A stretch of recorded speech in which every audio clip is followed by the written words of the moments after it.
తిరుచానూరు శ్రీ పద్మావతి అమ్మవారి ఆలయంలో vigilance security సిబ్బంది భక్తులతో దురుసుగా ప్రవర్తించారు. విజయ్ అనే సెక్యూరిటీ వృద్ధురాలి పట్ల అనుచిత వ్యాఖ్యలు చేస్తూ అవమానపరిచాడు. సెక్యూరిటీ అత్యుత్సాహంపై భక్తులు మండిపడ్డారు. వృద్ధురాలన్న కనికరం లేకుండా నీచంగా మాట్లాడమేంటని భక్తులు ఆగ్రహం వ్యక్తం చేశారు.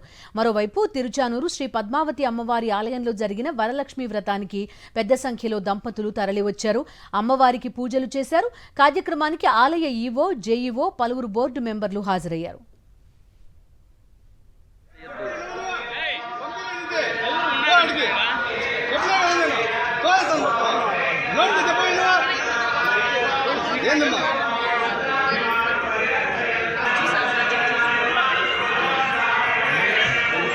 నన్ను డిస్టర్బ్ చేయొద్దు.